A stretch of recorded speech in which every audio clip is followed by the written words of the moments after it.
फिर से स्वागत है आपके अपने चैनल स्टडी ओनली में। महिला पर्यवेक्षक भर्ती 2025 के लिए प्रैक्टिस सेट की बात करें तो आज जो प्रैक्टिस सेट नंबर है 4 है और क्लास की बात करें तो क्लास नंबर जो है ये भी 4 रखा गया है। और कहें तो फुल जो प्रैक्टिस सेट है पोषण, स्वास्थ्य एवं रीजनिंग, मैनेजमेंट और इन सब्जेक्ट के क्वेश्चन जो है प्रैक्टिस सेट में होते हैं और इसी प्रकार के क्वेश्चन आपको देखने को मिलेंगे। और जिन माताओं एवं बहनों को इन सब क्लासेस की पीडीएफ चाहिए वो लोग हमारा जो टेलीग्राम चैनल है जिसका लिंक आपको वीडियो के डिस्क्रिप्शन मिल जाएगा, वहाँ से टेलीग्राम चैनल ज्वाइन करके आप लोग सभी क्लासेस की पीडीएफ प्राप्त कर सकती हैं। तो जो माताएं मैंने नई है हमारे चैनल पर, वो लोग चैनल को सब्सक्राइब और वीडियो को लाइक जरूर कर लें और साथ ही बेल आइकन भी प्रेस कर लें, क्योंकि हम आप लोग के लिए महिला पर्यवेक्षक भर्ती 2025 से रिलेटेड सभी सब्जेक्ट की क्लासेस लेकर आते हैं डेली। चलिए आइए अब स्टार्ट करते हैं आज की क्लास। तो सबसे पहले क्वेश्चन नंबर फर्स्ट देखते हैं। क्वेश्चन नंबर फर्स्ट दिया गया है कि राष्ट्रीय मूल्यांकन और प्रत्यायन परिषद NAAC ग्रेडिंग प्रक्रिया में राज्य के कॉलेजों के खराब प्रदर्शन से चिंतित बिहार सरकार ने हाल ही में कॉलेजों का मूल्यांकन करने के लिए डैश डैश समिति का गठन किया। यानी कितने सदस्य जो समिति है उसका गठन किया है बिहार सरकार ने। इसका जो राइट आंसर है ऑप्शन सी, यानी 3 सदस्यीय जो समिति है उसका गठन किया है। ठीक है, या किस लिए? तो ग्रेडिंग सिस्टम जो प्रक्रिया राज्य में कॉलेजों के खराब प्रदर्शन के लिए जो है उसके बारे में करने के लिए जो ये समिति गठन की गई है। फिर क्वेश्चन नंबर सेकंड देखते हैं। क्वेश्चन नंबर सेकंड दिया गया समाज शास्त्र में भूमिका की अवधारणा का अर्थ किससे है। यानी समाज शास्त्र में भूमिका का अर्थ क्या है। आपके सामने ऑप्शन दिए गए हैं, इसका राइट आंसर है ऑप्शन सी, यानी हैसियत का व्यवहार संबंधी घटक जो है समाज में, जो समाज शास्त्र है उसमें भूमिका का की अवधारणा है। फिर इसमें आगे बात करें तो समाज शास्त्र में भूमिका की अवधारणा एक विशेष सामाजिक स्थिति या हैसियत से जुड़ी व्यवहारिक अपेक्षाओं को संदर्भित करती है। ठीक है, फिर क्वेश्चन नंबर थर्ड की बात करते हैं। क्वेश्चन नंबर थर्ड दिया गया है कि संचार के पहले मॉडल का विकास डैश डैश ने किया था। नहीं, संचार का जो पहला मॉडल है वो सबसे पहले किसने विकसित किया था या विकास उसका किया था। इसका जो राइट आंसर ऑप्शन है, यानी अरस्तु ने किया था। ठीक है, एरिस्टोटल ने। तो इसमें आगे बात करें तो अरस्तु का संचार मॉडल संचार के प्रेरक पहलुओं पर केंद्रित था, जिसमें वक्ता, संदेश और दर्शकों की भूमिका पर जोर दिया गया था। ठीक है, इसमें जोर किस पे दिया गया? तो वक्ता और जो दर्शक थे उनकी भूमिका पर जोर दिया गया था। फिर क्वेश्चन नंबर 4 की बात करते हैं। क्वेश्चन नंबर 4 दिया गया कि जो बच्चे या तो केवल स्वयं के आनंद के लिए या फिर किसी ऐसे व्यक्ति जो उपस्थित तो है पर विचारों के विनिमय का कोई प्रयास नहीं करता से संबंध होने के आनंद के लिए बोलते हैं, वे वाक विषय वस्तु की इनमें से किस श्रेणी का प्रदर्शन कर रहे होते हैं। हमने ऑप्शन दिए गए, इसका जो राइट आंसर है ऑप्शन, यानी अहम केंद्रित वाक का। ठीक है, किसका प्रयोग कर रहे हैं? तो प्रदर्शन करें अहम केंद्रित वाक का। फिर इसमें आगे बात कर लेते हैं अहम केंद्रित वाक क्या होता है। तो इसमें अहम केंद्रित वाक एक प्रकार का वाक है जो छोटे बच्चों में पाया जाता है। किसमें पाया जाता है? तो ये छोटे बच्चों में पाया जाता है। ठीक है, फिर क्वेश्चन नंबर 5 की बात करते हैं। क्वेश्चन नंबर 5 दिया गया कि जब एक समाज के सामाजिक लक्षण दूसरे समाज में तेजी से जाते हैं, फैल जाते हैं, तो इस प्रक्रिया को क्या कहा जाता है? इसका जो राइट आंसर है ऑप्शन बी, यानी इस प्रक्रिया को कहते हैं वितरण। ठीक है, एक समाज का जो सामाजिक लक्षण है दूसरे समाज में जल्दी से प्रवेश कर जाता है और तेजी से, और उस प्रक्रिया को क्या कहा जाता है? तो इसको कहा जाता है वितरण। ठीक है, उसका क्वेश्चन नंबर 6 की बात करते हैं। क्वेश्चन नंबर 6 दिया गया है कि गांधी जी चाहते थे कि छात्रों को अपनी छुट्टियां डैश डैश में बितानी चाहिए। जो छात्रों को छुट्टियां मिलती है उनको गांधी जी क्या चाहते थे, किसमें बितानी चाहिए? तो इसका जो राइट आंसर है ऑप्शन सी, समाज सेवा में। जो गांधी जी चाहते थे कि जो छात्र हैं उनको जो छुट्टियां मिलती हैं गर्मियों की, तो उनको समाज सेवा में अपनी छुट्टियां बितानी चाहिए। ठीक है, तो इसमें आगे बात करते हैं तो गांधी जी चाहते थे कि छात्र अपनी छुट्टियां समाज सेवा में बिताएं, या उनकी सोच थी। फिर क्वेश्चन नंबर 7 की बात करते हैं। क्वेश्चन नंबर 7 दिया है कि मिशिगन नेतृत्व के अध्ययन की किस पद्धति पर आधारित है। इसका राइट आंसर ऑप्शन सी, यानी व्यवहार पद्धति पर। मिशिगन जो नेतृत्व अध्ययन है वह नेतृत्व किस अध्ययन पर आधारित है? तो व्यवहार पद्धति पर। फिर क्वेश्चन नंबर 8 की बात करते हैं। क्वेश्चन नंबर 8 दिया गया है इनमें से कौन सदस्यों में सहानुभूति उत्पन्न करता है और आपसी सहयोग को बढ़ावा देता है। ये आपके सामने ऑप्शन दिए गए, इसका राइट आंसर ऑप्शन बी, हम एक एहसास जो है यह महानुभूत या सहानुभूति उत्पन्न करता है और आपसी सहयोग को बढ़ावा देता है। कौन कौन? तो हम का एहसास। ठीक है, फिर इसमें क्वेश्चन नंबर 9 की बात करते हैं। क्वेश्चन नंबर 9 दिया गया है कि किस आयोग ने केंद्र राज्य संबंधों की जांच की है। किस आयोग ने केंद्र और राज्य जो संबंध है उसकी जांच की है। तो इसका जो राइट आंसर है ऑप्शन है, सरकारीय जो आयोग है इसने केंद्र और राज्य के संबंधों के बारे में जांच की थी। ठीक, फिर इसमें आगे बात करें सरकारी आयोग की स्थापना भारत सरकार ने 1983 में की थी। कब की थी? तो 1983 में। ठीक, फिर क्वेश्चन नंबर 10 की बात करते हैं। क्वेश्चन नंबर 10 दिया गया है कि बोलना सीखने में इनमें से कौन सा शामिल होता है। यानी कि बोलना सीखने में इनमें से कौन सा शामिल होता है। इसका जो राइट आंसर है ऑप्शन डी, उपयुक्त सभी।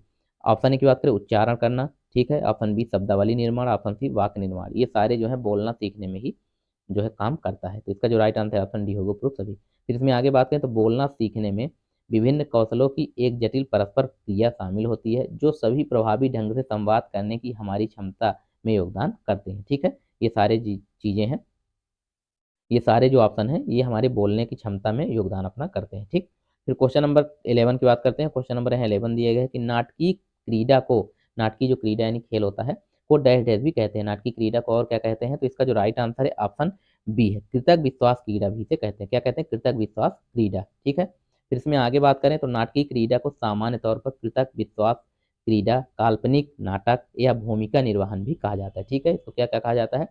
तो कृतक विश्वास क्रीड़ा क्रीड़ा हो गया, काल्पनिक नाटक या भूमिका निर्वहन भी कहा जाता है। उसका क्वेश्चन नंबर 12 की बात करते हैं। क्वेश्चन नंबर है 12 दिए गए, संचार माध्यम डैश डैश को सुगम बनाता है। ये आपके सामने ऑप्शन दिए गए, इसका राइट आंसर ऑप्शन डी नहीं, उपरोक्त सभी। ठीक, संचार जो माध्यम है यह वाणी के विकास को सुगम बनाता है, कौशलों को भी सुगम बनाता है, अध्यापन एवं प्रशिक्षण को भी सुगम बनाता है। ठीक है, इसका जो राइट आंसर ऑप्शन डी होगा। फिर इसके में फिर इसमें आगे बात करें, संचार माध्यम वाणी के विकास, कौशलों, शिक्षण और अध्यापन एवं प्रशिक्षण के विकास को सुविधाजनक बनाने के महत्वपूर्ण भूमिका निभाता है, यानी कि को बनाने में महत्वपूर्ण भूमिका निभाते हैं। ठीक है, फिर क्वेश्चन नंबर 13 की बात करते हैं। क्वेश्चन नंबर 13 दिए गए कि मोंटेसेरी जो विधि किससे संबंधित है? मोंटेसेरी जो विधि है किससे संबंधित है? इसका जो राइट आंसर है ऑप्शन डी यानी उपरोक्त सभी होगा इसमें। मानसिक निरुद्ध बालक की शिक्षा से और प्रतिभावान बालकों की शिक्षा से, और ऑप्शन सी शारीरिक अक्षमता युक्त बालक की शिक्षा से, इन सभी से मोंटेसेरी जो विधि होती है यह इन सभी से संबंधित होती है। ठीक है, फिर इसमें आगे बात करें मोंटेसरी विधि क्या होती है? तो मोंटेसरी जो विधि होती है बाल केंद्रित शैक्षिक दृष्टिकोण है, जो इतालवी चिकित्सक और शिक्षक मारिया मोंटेसरी की वैज्ञानिक टिप्पणियों और शिक्षकों पर आधारित है। यह स्वतंत्रता सीमा के भीतर स्वतंत्रता और बच्चे के प्राकृतिक मनोवैज्ञानिक विकास के प्रति सम्मान पर बल देती है। ठीक है, फिर क्वेश्चन नंबर 14 की बात करते हैं। क्वेश्चन नंबर 14 दिया गया है कि इनमें से कौन पूर्व विद्यालयी शिक्षा का उद्देश्य नहीं है? ये आपके सामने ऑप्शन दिए गए हैं, इसका जो राइट आंसर है ऑप्शन बी होगा। बच्चों में रट्टा मार स्मृति का विकास करना जो है पूर्व विद्यालयी शिक्षा का उद्देश्य नहीं होता है। यानी विद्यालय जब बच्चा जाता है उससे पहले की जो शिक्षा है उसमें रट्टा मार स्मृति का विकास करना या पूर्व विद्यालयी शिक्षा का जो उद्देश्य है नहीं होता है। बाकी अगर इसमें बात करें विद्यालय जाने के बाद की जो शिक्षा उद्देश्य क्या होता है, तो बच्चे में अच्छा शारीरिक गठन, मांसपेशियों में पर्याप्त तालमेल और आधारभूत गत्यात्मक कौशल विकसित करना, यह जो है विद्यालय जाने के बाद शिक्षा का उद्देश्य हो जाता है। ऑप्शन सी, बच्चे को अपने एहसास और भावनाएं व्यक्त करने में, समझने, स्वीकारने और नियंत्रित करने में मार्गदर्शन देकर भावनात्मक परिपक्वता विकसित करना, यह भी होता है। ऑप्शन डी, बच्चों में सौंदर्य सराहना का विकास करना भी जो शिक्षा है विद्यालय जाने के बाद शिक्षा जो दी जाती है उसका उद्देश्य में शामिल है। ठीक है, फिर इसमें आगे बात करें तो पूर्व विद्यालयी शिक्षा का उद्देश्य शारीरिक, भावनात्मक और सौंदर्य संबंधी पहलुओं को शामिल करते हुए एक समग्र विकास अनुभव प्रदान करना और केवल याद करने पर जोर देना होता है। ठीक है, फिर क्वेश्चन नंबर 15 की बात करते हैं। क्वेश्चन नंबर 15 दिया गया, संगठनात्मक परिवर्तन की वह पद्धति जिसमें एक केंद्रीकृत सत्ता पद द्वारा निर्णय लिए जाते हैं। आपसे पूछा जा रहा है कि आपसे पूछा जा रहा है कि संगठनात्मक जो परिवर्तन की वह पद्धति जिसमें एक केंद्रीकृत सत्ता द्वारा, यानी एक ही जो केंद्रीकृत सत्ता है उसके द्वारा जो निर्णय लिए जाते हैं और अन्य को निर्णय का पालन करना होता है, तो ये क्या कहलाती है? तो इसका जो राइट आंसर ऑप्शन है आधिकारिक पद्धति कहलाती है। कौन सी पद्धति? आधिकारिक पद्धति जो है कहलाती है। ठीक है, जो हायरकी बनाई गई है, जैसे सबसे नीचे आप अगर पुलिस में देखें तो कांस्टेबल हो गया, फिर उससे हेड कांस्टेबल, फिर एएसआई, फिर एसआई, तो ये जो है एक दूसरे के ऊपर हैं। तो जो ऊपर के इसमें अधिकारी हैं वो नीचे जो आदेश करेंगे उनको पालन करना पड़ेगा। ठीक है, यही चीज इसमें बताया जा रहा है।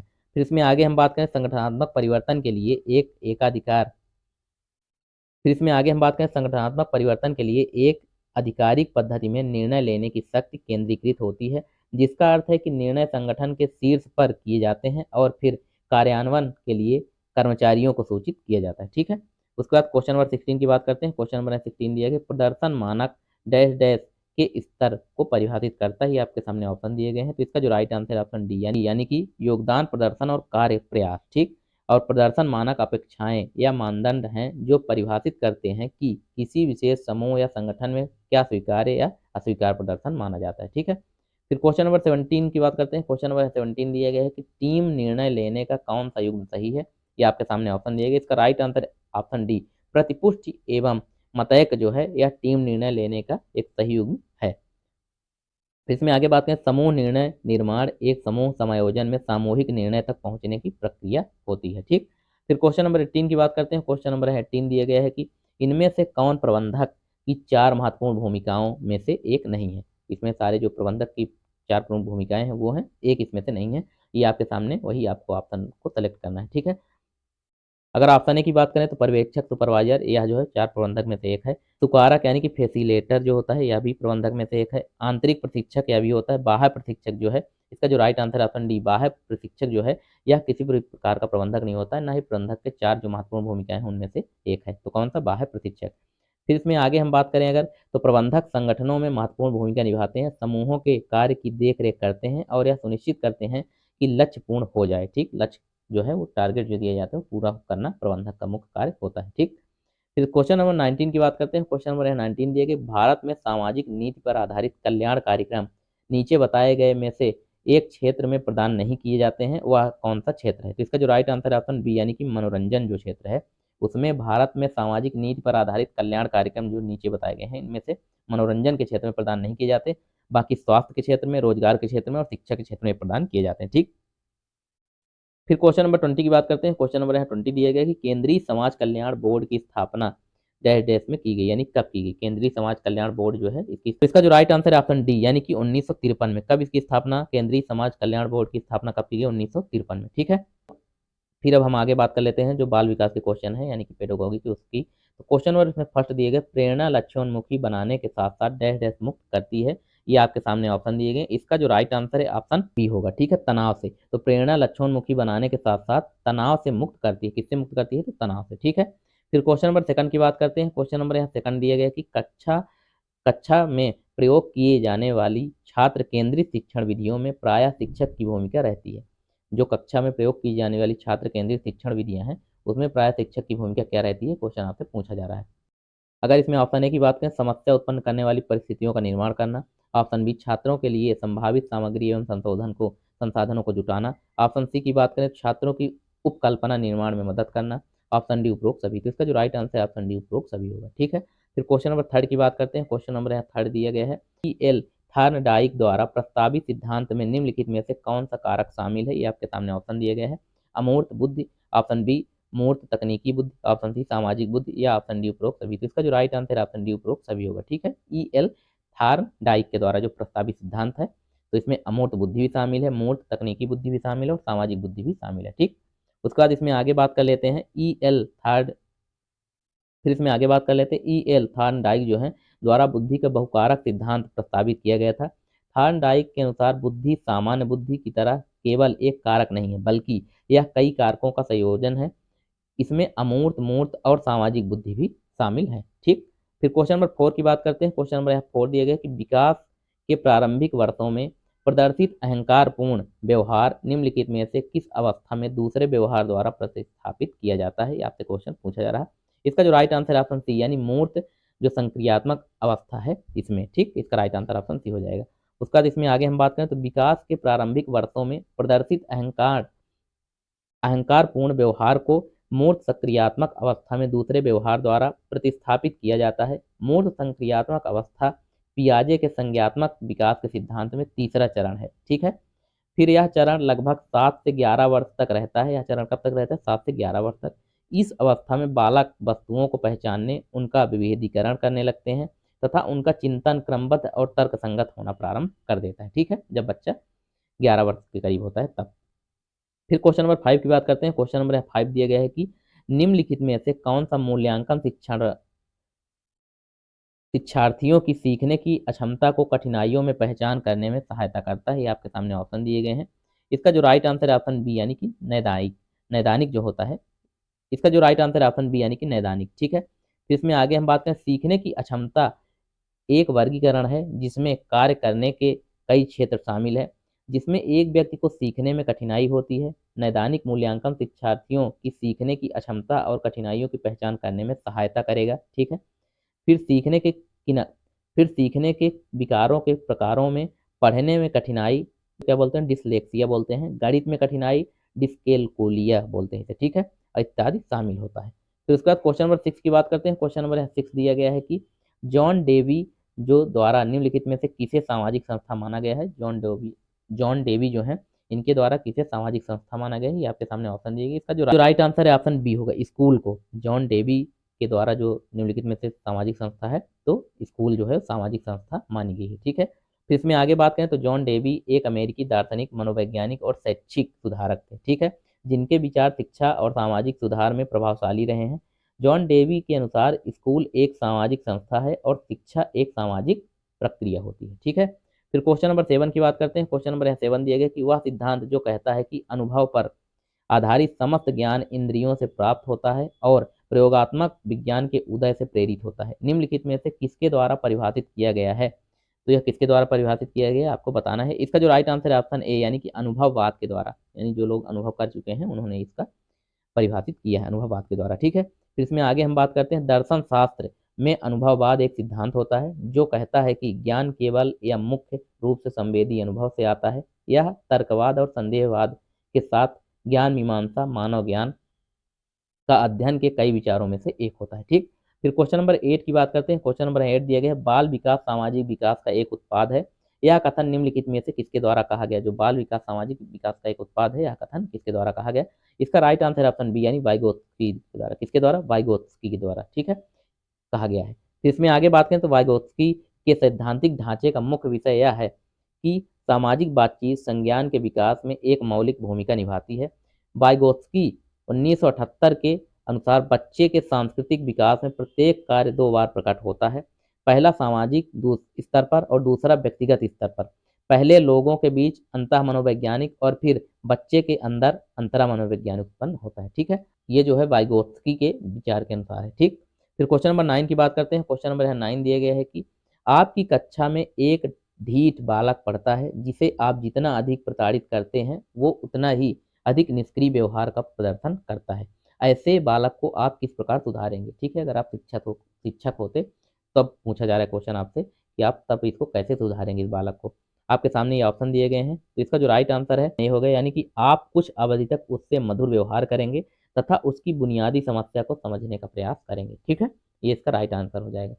फिर क्वेश्चन नंबर 10 की बात करते हैं। क्वेश्चन नंबर 10 दिया गया है कि निम्नलिखित में से कौन सा कथन अभिप्रेरणा का एक प्रक्रिया के संदर्भ में उपयुक्त नहीं है? यानी कि अभिप्रेरणा की जो प्रक्रिया है उसमें से एक शामिल नहीं है, बाकी सारे जो है बाकी सारे कथन जो है अभिप्रेरणा की प्रक्रिया के संदर्भ में उपयुक्त है। ठीक है, तो इसका जो राइट आंसर है ऑप्शन डी, यह व्यक्ति को अप्रिय स्थिति से दूर रखता है। यह जो कथन है यह अभिप्रेरणा एक प्रक्रिया के संदर्भ में उपयुक्त नहीं है, बाकी एक व्यक्ति को लक्ष्य की ओर ले जाता है, सही है। ऑप्शन बी, यह व्यक्ति की शारीरिक आवश्यकताओं को संतुष्ट करता है, यह भी सही है। और यह मनोवैज्ञानिक कौशल प्राप्त करने में मदद करता है, यह भी सही है। जो ऑप्शन डी है यह इसका राइट आंसर होगा। ठीक है, यानी कि अभिप्रेरणा की एक प्रक्रिया के संदर्भ में उपयुक्त यह शब्द जो है, यह जो वाक्य है या नहीं है। ठीक है, उसका क्वेश्चन नंबर 11 की बात फिर क्वेश्चन नंबर 11 की बात करते हैं। क्वेश्चन नंबर यहाँ 11 दिया गया है कि प्रगतिशील शिक्षा में अपरिहार्य है कि कक्षा, तो इसका जो राइट आंसर है क्या होगा? ऑप्शन बी होगा, लोकतांत्रिक है। यानी कि जो अपरिहार्य की कक्षा है वह लोकतांत्रिक है और बच्चों को समझने के लिए स्थान दिया है। ठीक है, फिर क्वेश्चन नंबर फिर इसमें अगर हम आगे बात करें तो आगे दिया गया है कि प्रगतिशील शिक्षा एक प्रसिद्ध मनोवैज्ञानिक श्री जॉन डेवी द्वारा दी गई एक अवधारणा है। जो प्रगतिशील शिक्षा है यह जॉन डेवी द्वारा दी गई एक अवधारणा है। वह मानते हैं कि शिक्षा जीवन में उपयोगी होनी चाहिए। प्रगतिशील शिक्षा लोकतांत्रिक लचीले वातावरण के साथ एक बाल केंद्रीय शिक्षा है जहां बच्चों को समझने के लिए एक स्थान दिया जाता है। ठीक है, फिर क्वेश्चन नंबर 12 की बात करते हैं। क्वेश्चन नंबर यहाँ 12 दिया गया है कि वाइगोत्स्की जो है के अनुसार अधिगम को किससे अलग नहीं किया जा सकता? इसका राइट आंसर है ऑप्शन बी, यानी इसके सामाजिक जो संदर्भ से अधिगम को अलग नहीं किया जा सकता। ठीक है, वाइगोत्स्की के द्वारा जो बोला गया है। फिर उसके बाद इसमें आगे बात करें तो वाइगोत्स्की ने विकास फिर इसमें आगे बात करें तो वाइगोत्स्की ने विकास के अपने सामाजिक सांस्कृतिक सिद्धांत में बच्चों के विकास में समाज की भूमिका पर जोर दिया है। वह कहता है कि समाज बच्चों के विकास में एक महत्वपूर्ण भूमिका निभाता है। तो उनके अनुसार अधिगम को इसके सामाजिक संदर्भ से अलग नहीं किया जा सकता। ठीक, फिर क्वेश्चन नंबर 13 की बात करते हैं। क्वेश्चन नंबर 13 दिया गया है कि वह कारक जो किसी बालक के कार्य करने के उत्साह को बढ़ाता है या घटाता है उसे क्या कहते हैं? इसका राइट आंसर ऑप्शन सी, यानी अभिप्रेरणा है। उसे क्या कहते हैं? अभिप्रेरणा कहते हैं। ठीक है, तो इसमें आगे बात करें, अभिप्रेरणा है वह कारक जो किसी बालक के कार्य करने के उत्साह को बढ़ाता है या घटाता है। ठीक है, फिर क्वेश्चन नंबर 14 की बात करते हैं। क्वेश्चन नंबर 14 दिया गया, बच्चों को सीखने में सक्षम बनाने के लिए निम्नलिखित में से कौन सी एक महत्वपूर्ण गतिविधि है? ये आपके सामने ऑप्शन दिए गए। इसका जो राइट आंसर है ऑप्शन बी, यानी संवाद जो है यह महत्वपूर्ण जो गतिविधि है वो होती है। ठीक है, फिर इसमें आगे बात करें, अधिगम में शिक्षार्थियों की सक्रिय भागीदारी शामिल होती है। जितने अधिक छात्र शामिल होंगे उतना बेहतर होगा। छात्रों और शिक्षक या छात्रों के बीच संवाद बच्चे को सीखने में सक्षम बनाने के लिए एक महत्वपूर्ण गतिविधि होती है। ठीक, फिर क्वेश्चन नंबर 15 की बात करते हैं। क्वेश्चन नंबर 15 दिया गया कि विविध फिर क्वेश्चन नंबर 15 की बात करते हैं। क्वेश्चन नंबर 15 दिया गया विविध शिक्षार्थियों वाली एक समावेशी कक्षा में सहकारी शिक्षा और सहयोगी शिक्षण का क्या है? ये आपके सामने ऑप्शन दिए गए हैं। इसका जो राइट आंसर है ऑप्शन डी होगा। समूह स्वीकृत को सुविधाजनक बनाने के लिए सक्रिय रूप से प्रचारित किया जाना चाहिए। ठीक है, तो इसमें क्वेश्चन नंबर 16 की बात करते हैं। क्वेश्चन नंबर 16 दिया गया है शिक्षा के व्यवहारिक साधनों के लिए निम्नलिखित में से किसे लागू किया जा सकता है? ये क्वेश्चन आपसे पूछा जा रहा है। इसका जो राइट आंसर है ऑप्शन बी यानी वास्तविक दुनिया। शिक्षा के व्यवहारिक साधनों के लिए वास्तविक दुनिया लागू किया जा सकता है। ठीक है, फिर इसमें अगर हम आगे बात करें वास्तविक दुनिया के बारे में, तो वास्तविक दुनिया को शिक्षा के व्यवहारिक साधनों के लिए लागू किया जा सकता है। इसे वास्तविक शिक्षा के रूप में जाना जाता है। वास्तविक शिक्षा वह है जिसका वास्तविक प्रभाव हो सकता है, वस्तुतः और व्यवहारिक दोनों रूप में होता है। ठीक है, फिर क्वेश्चन नंबर 17 की बात करते हैं। क्वेश्चन नंबर 17 दिए गए कि 7 वर्ष की आयु में पियाजे के सिद्धांत की सहायता से विकास के किस चरण का अनुपात लगाया जा सकता है? ये आपके सामने ऑप्शन दिए गए हैं। इसका जो राइट आंसर है ऑप्शन बी यानी कि मूर्त संक्रिया जो होती है, जो पियाजे का सिद्धांत है 7 वर्ष की आयु में, इसके माध्यम से चरण का अनुमान हम लगा सकते हैं। तो कौन सा चरण है? तो मूर्त संक्रिया।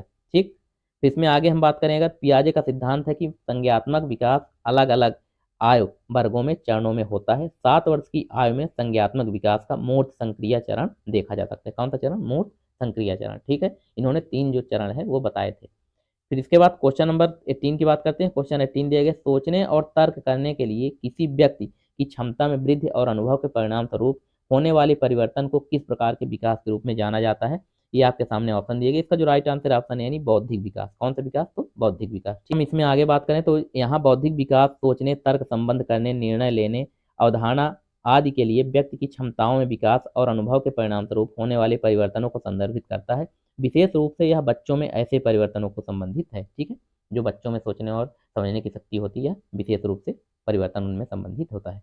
फिर क्वेश्चन नंबर 19 की बात करते हैं। क्वेश्चन नंबर यहाँ 19 दिए गए कि ज्ञान के सिद्धांत से संबंधित दर्शन की शाखा को डैश डैश कहा जाता है। जो ज्ञान के सिद्धांत से संबंधित दर्शन की जो शाखा है उसे क्या कहा जाता है? तो इसका जो राइट आंसर है ऑप्शन बी ज्ञान मीमांसा। उसे क्या कहा जाता है? ज्ञान मीमांसा कहा जाता है। ठीक है, फिर इसमें आगे बात कर लेते हैं ज्ञान मीमांसा के बारे में। तो ज्ञान मीमांसा ज्ञान के सिद्धांत से संबंधित दर्शन की शाखा है। ज्ञान मीमांसा ज्ञान, औचित्य और विश्वास की तर्क संगतता की एक प्रकृति का अध्ययन होता है। ठीक, फिर क्वेश्चन नंबर 20 की बात करते हैं। क्वेश्चन नंबर 20 दिया गया है कि सामान्य बुद्धि वाले व्यक्ति के पास किस तरह की मानसिक और कालानुक्रमिक आयु होती है? जो सामान्य बुद्धि का व्यक्ति होता है, ये आपके सामने ऑप्शन दिए गए हैं। तो इसका जो राइट आंसर है ऑप्शन सी यानी कि दोनों बराबर होंगे। ऑप्शन ए की बात करें मानसिक आयु कालानुक्रमिक आयु से अधिक होती है। ऑप्शन बी कालानुक्रमिक आयु मानसिक आयु से अधिक होती है। तो इसका राइट आंसर ऑप्शन सी यानी कि दोनों ही बराबर होंगे। ठीक है, तो इसमें आगे बात करते हैं। तो सामान्य बुद्धिमान वाले एक व्यक्ति के पास मानसिक और कालानुक्रमिक आयु लगभग बराबर होती है। उदाहरण के लिए एक छात्र के लिए मानसिक आयु और कालानुक्रमिक आयु दोनों 7 वर्ष है, उसे सामान्य बुद्धि रखने के तहत वर्गीकृत किया जा सकता है। ठीक है, ये आपके टोटल जो है 40 क्वेश्चन हो गए जो कि मैनेजमेंट से और बाल विकास से संबंधित थे। बाकी अभी आज हम आपको रीजनिंग की क्लास भी प्रोवाइड कराएंगे, जिसमें कि आपको एक टॉपिक से एक क्वेश्चन रहेगा, फिर उसका डिटेल बताया जाएगा, उसी प्रकार से क्वेश्चन आपको रहेंगे। तो हर एक टॉपिक जो है कवर किया गया है, हर एक टॉपिक से एक एक दो दो क्वेश्चन लिया गया है और उसी प्रकार से आपको क्वेश्चन देखने को पेपर में मिलेंगे। ठीक है, तो जिन माताओं बहनों को हमारी क्लासेस पसंद आई हो, लोग चैनल को सब्सक्राइब और वीडियो को लाइक जरूर कर लें और साथ ही बेल आइकन भी प्रेस कर लें, क्योंकि हम आप सभी के लिए महिला पर्यवेक्षक भर्ती 2025 से रिलेटेड सभी सब्जेक्ट की क्लासेस लेकर रोज आते हैं। ठीक है, ये मिलते हैं आप सभी से नेक्स्ट क्लास में, तब तक के लिए आप सभी का धन्यवाद।